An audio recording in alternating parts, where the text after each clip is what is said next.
Alright, g'day guys, welcome to a new video, and today we're going to talk about the things that we simply won't leave home without. So not necessarily things that we use every single time we camp, but things that we're going to make sure are packed in the van every time we do a short-term trip or a longer-term trip. So let's get into it. What's the first thing we're going to talk about, little Mavie? Well, definitely we don't go without the Sea Gear mat. The Sea Gear mat is an absolute must. We love the Sea Gear mat. It's done about 2 laps so far, and it still looks brand new, really. It's fantastic because when we're at the beach, the sand goes straight through it. It's great on like dirty, dusty campsites as well. And like where we're camped up tonight, it's great for when it's dewy in the morning too. The wet grass just brushes straight off it. When you pick it up and you pack it away, it all just sort of falls off it. Yeah. And then you just pack it away, good to go for next time. And the other good thing about the Sea Gear mat is that the grass can actually, or the ground can breathe through it as well. Not like those other recycling mats that they can't, the grass or the ground can't breathe through. You leave your site and you've left this dead patch of grass behind you. So yeah, highly recommend the Sea Gear mat. Caravan park owners don't like that patch of dead grass that you leave behind, and the next person that rocks up doesn't either. Like those recycled mats, they look beautiful, yeah, but they trash the grass. So much so that we've seen quite a few places now, particularly in 2024, where they don't let you use recycled mats. So the Sea Gear mats, yeah, it's so good. Costs a bit, but I tell you what, highly recommend. Ours looks brand new still. Yeah. The next thing we're going to talk about, and we've done a detailed video on this, so we're not going to go into too much detail, is Starlink. Starlink has just made our predicament so different. We wouldn't be traveling this time, doing another lap of the country, if we didn't have Starlink. It enables us to both work from the road, but it also just filters out things that we don't need to pay money on, like a Zoleo, like really high-end mobile plans that have large data allowances. And it also makes our TVs work, even when the standard TV aerials and those sort of things aren't working. So it's so many different things, Starlink. People don't realise that it does all of those things. $174 a month sounds like a lot, but we're actually saving money to what we did last lap through using Starlink for what it can do and what it allows us to drop out of our lives as well. What's the next thing, maybe? The Navigator straps are really great and easy to install quickly on your awning. So highly recommend the Navigator straps. Can't leave home without those. And the screw-in pegs.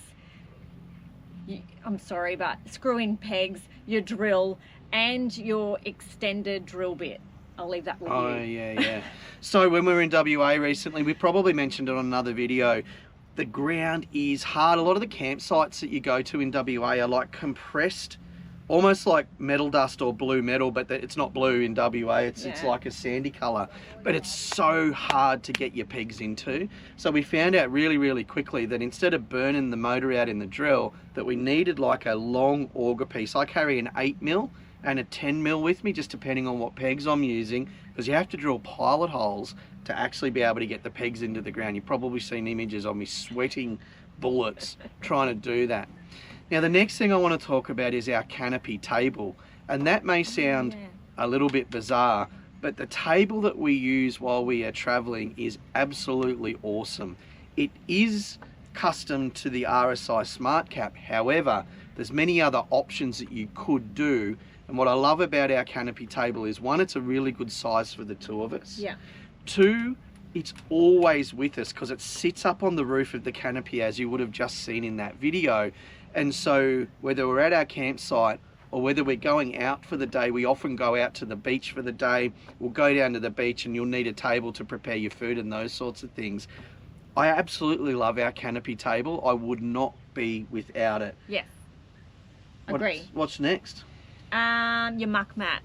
Love the muck mats because, sorry, the camera's about to disappear on us. They're great for, again, at the beach, getting any sand, dust, dirt off your feet before you get into the van. So definitely recommend the muck mats. Yeah. One thing that we don't use that often, and it kind of depends on which van we're in. If you've seen our other videos, we do have different vans all of the time, is our induction cooktop. So a lot of the vans that we've been trialling in the Jawa range recently do have internal cooking. So it lessens the need for that induction burner. The beautiful thing about these vans, and most vans that you can buy new these days, they have really good battery systems. So if you are traveling, you're in really bad weather, we love living and cooking and eating outside and that sort of thing. But having an induction burner in a van where there is no internal cooking is absolutely awesome. The other great thing about our induction burner, and we've explained this in other videos as well, is we've got a great power setup in our car. So a 200 amp hours of lithium, a 2000 watt inverter. When we do go down on the beach, like what I talked about earlier, we've got that induction burner with us. So if we want to cook up some snags and onions, or make a meal down there, bacon and eggs and those sorts of things, we've got that induction burner with us. We're not carrying butane, which is a little bit dangerous in certain situations, particularly when it gets really hot. We've got everything that we need to be able to cook a really good meal while we're out in the car. It's unreal. What's next? Talking about cooking, can't leave the house without mocha pot. Love the mocha pot. Makes Someone great... needs coffee in the morning or she'll be nasty. But anyway. The mocha pot is great for traveling and makes really, really nice barista coffee. So can't go without the mocha pot. What goes along with the mocha pot? The frother. The milk frother. The milk frother. Yeah. It's just a Breville milk frother. I'll put a picture in. It's nothing fancy. It's just from, what shop did we get it from? Oh, house or kitchen. Something like Robin's that. Kitchen or something. Yeah, and it's done 2 laps. Yes, it's dinted up. It's definitely travelled with us, but hasn't skipped a beat. So yeah, get yourself, and it's perfect for 2 people. Yeah. 2 cups. And that thing was like $90 and it rolls around in tunnel boots or in the back of the car and that sort of thing. Mocha pot's about $20. Yeah. You get them on sale. Yeah. You're not carting around a big expensive coffee machine that you're worried that if you go over corrugation you're going to fall off the bench and smash into a million pieces. Yeah. It doesn't use much power either, so it's not ripping the battery like a espresso machine will do. Yeah. So the mocha pot and the milk frother makes beautiful coffees. Yeah. And it's really simple and easy, doesn't use much power. Yeah. All right, so let's talk about our block and chock kit. Our block and chock kit we actually purchased from Jawa when we picked up our first van. It's done the 2 laps with us and we've busted a few bits of it, but it's still going strong. Still enough to what we need. So what comes in an Oz block and chock kit? You can find it on the internet from most of the camping stores as well. It has a beautiful jockey wheel round base. That round base is something that I would never leave home without, because regardless of the orientation of the site, where you want your jockey wheel to point, this base just forms up perfectly for the wheel. And it sits in there nicely, not having to worry about any movement and that sort of thing. Comes with the wheel chocks that you can probably see on the wheels behind us, and then it comes with kind of like a Lego block setup. And so the Lego block setup, you can go underneath your stabilizer legs, but you can also build out platforms to use as leveling chocks depending on the height you need. And we've also used it now when we're on the beach. You may have noticed when we were on Rainbow Beach recently, we actually built out a platform with a base and a top piece where that round wheel holder that I talked about sits, and that makes sure that when you're on sand, particularly for multiple days, the wind and the weather is going to make that van sink.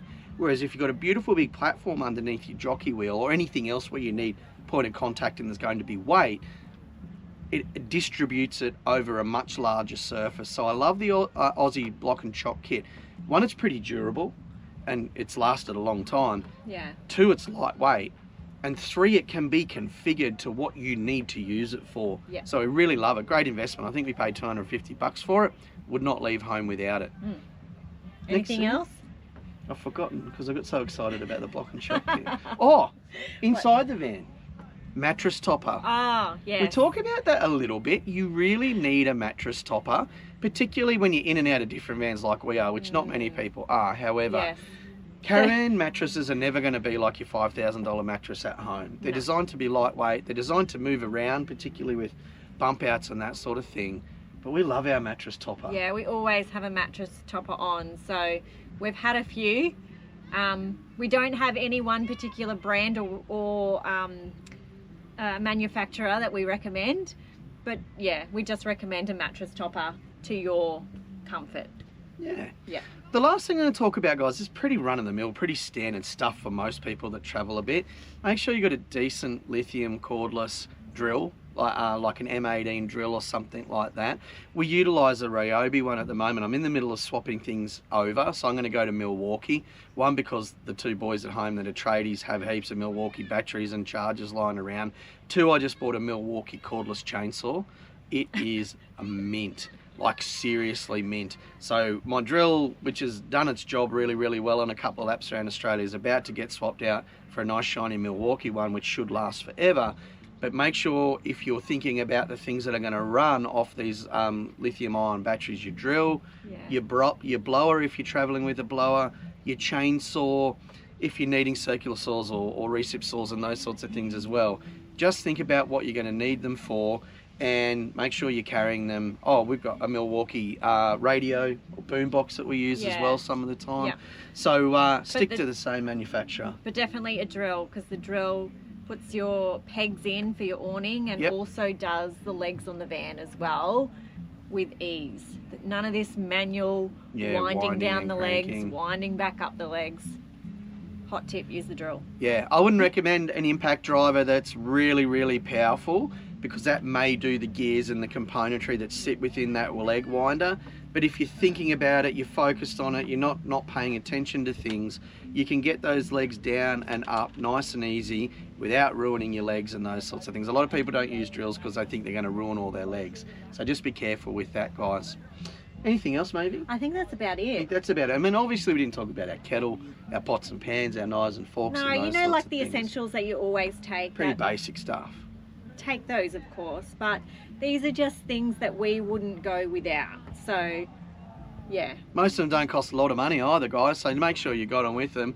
Get out camping and you're going to love it.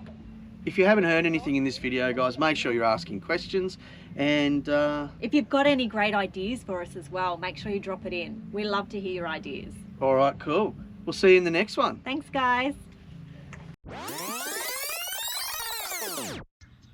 So as we were cooking dinner last night, there was one thing that we completely forgot about, and we definitely wouldn't leave home without it. We bought this over 2 years ago before we did our first lap.